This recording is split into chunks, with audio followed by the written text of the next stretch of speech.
Muito obrigado, Sr. Presidente. Muito bom dia a todos e muito bom dia ao Sr. Presidente da Comissão Executiva da TAP, Dr. Engenheiro Aldo Neves.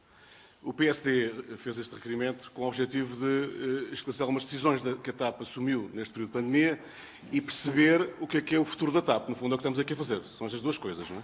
Porque o Parlamento e o Governo estamos já a decidir uma intervenção, digamos, um empréstimo possível à TAP de um montante brutal e, portanto, é importante nós percebermos tudo isto.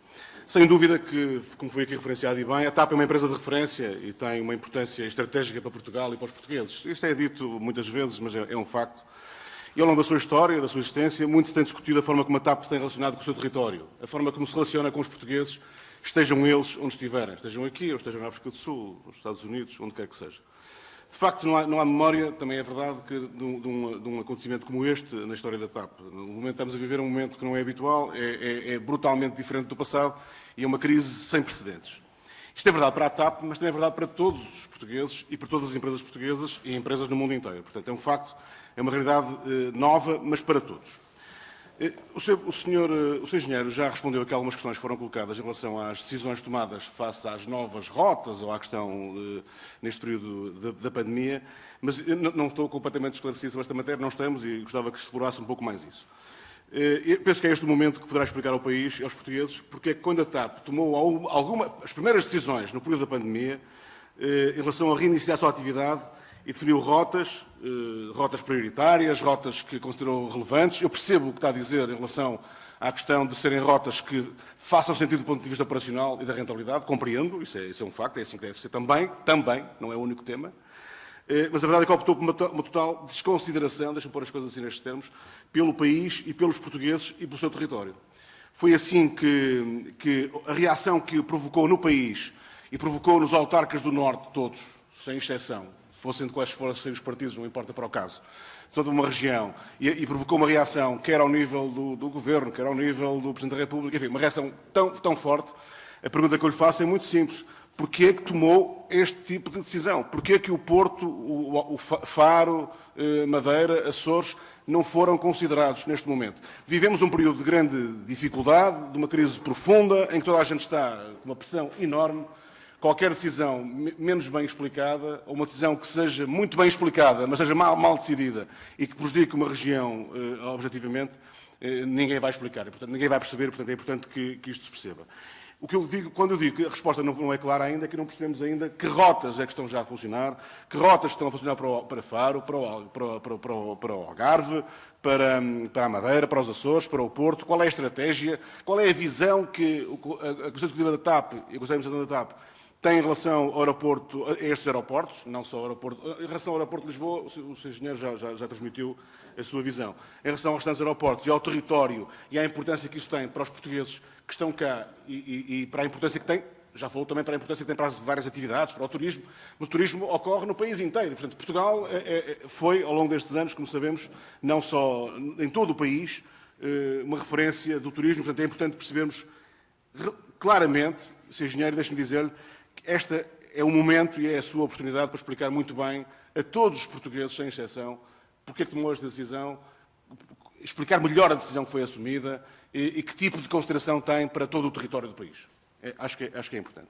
Esta audição também tem como objetivo fundamental perceber a orientação da TAP em relação ao futuro.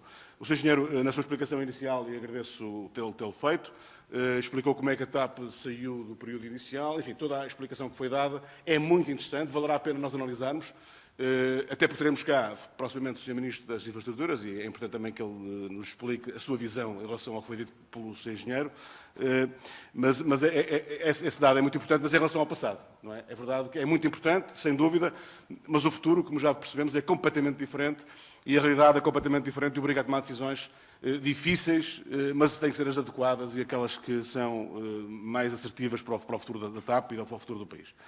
Bem, a realidade hoje diz-nos que, com a pandemia, a TAP, como se disse aqui muito bem, parou a atividade, é um facto, os aviões estão no chão, também já o referenciou, estão parados, os trabalhadores estão em casa, e, portanto, aqui um problema gravíssimo também com os trabalhadores. Já fez uma referência aos trabalhadores, mas acho que valia a pena também explicar muito bem qual é a perspectiva que tem em relação ao futuro mais próximo da TAP e em relação aos trabalhadores, o que é que vai fazer em relação a essa questão que é da máxima importância. Também temos aqui um facto, é o modelo de gestão atual da TAP, que é uma criação do governo socialista, o Sr. Engenheiro não tem responsabilidade nisso. Também não contribui para soluções claras, que é uma solução um pouco mais complexa. Teremos tempo para falar nisso mais tarde. E acresce ainda aqui um outro dado mais recente, que é o facto do governo estar a demorar uma eternidade a decidir sobre o apoio à TAP, não é? O que é incompreensível e é inaceitável, já foi aqui explicado também, enfim, é preciso uma autorização da Comissão Europeia, nós percebemos isso tudo, mas às vezes a realidade, a urgência das situações obriga a tomar decisões mais rápidas e obriga a uma intervenção, uma pressão, uma força mais forte da parte do Governo, que não é claro que tenha acontecido. Vamos ver. Perante esta realidade, a TAP solicitou ao Governo português uma ajuda para fazer face às necessidades de evitar a falência da empresa. Eu pergunto-lhe, Sr. Engenheiro, já agora, já está aqui hoje connosco, quando é que a TAP solicitou esse apoio? Qual é o montante solicitado? Que urgência que a TAP atribuiu a esse apoio solicitado? Qual é a urgência? Quer dizer, se não for rápido, o que é que vai acontecer à TAP no dia seguinte? Qual a forma que entende a Comissão Executiva que deve ser esse apoio efetuado? Uma coisa é o que o Governo vai decidir, ou o Estado português, digamos assim mais lato, de forma mais lata, vai decidir, ou outra coisa diferente é a forma que a TAP entende que deve ser efetuado esse apoio. E, como sabemos, a Autoridade da Concorrência tem já essa autorização para 1,2 mil milhões. O tema da TAP hoje está completamente no debate político, no debate nacional, e é importante percebermos que se este montante que foi solicitado, se forem 1.000 milhões, se forem 1.200 milhões, isto vai chegar para o que a TAP precisa? No próximo ano vai haver um novo pedido para a TAP. Estou a perguntar-lhe isto, que é fundamental percebermos isto. Quer dizer, para que é que este dinheiro vai ser necessário? Porque o Sr. falou aqui há um bocadinho, e bem, que percebi a sua mensagem, que a ideia é o país unir-se para apoiar a TAP. A questão inicial que eu coloquei, pareceu-me que a TAP não se uniu para conquistar o país, para que o país apoie a TAP. Mas a verdade é que, se quer que o país se una para apoiar a TAP, e parece-me positiva a sua mensagem, de que plano de negócios para o futuro tem a TAP. Disse também que era muito difícil, percebo, seja difícil. Qual é o plano de negócios? Qual é o plano estratégico? Que conversas tem tido com o Governo nessa matéria? Que orientação deu o Governo à TAP neste momento para que seja esse apoio efetuado? Em que pé é que isto está? Passaram 3 meses, julgo eu, desde o início do apoio, e não há grande novidade em relação a esta matéria. Eu penso que é fundamental explicar-se em que ponto está a relação da TAP com o Governo, em que ponto está esse tipo de negociação, qual é a imposição, qual é, digamos, os condicionantes, os condicionalismos que o Governo está a exigir para que esse apoio seja efetuado. É importante percebermos isto. Eu termino já, Sr. Presidente. É importante percebermos isto para que percebamos de que forma é que os portugueses entendem que é possível apoiar a TAP. Sr. Engenheiro. Muito obrigado.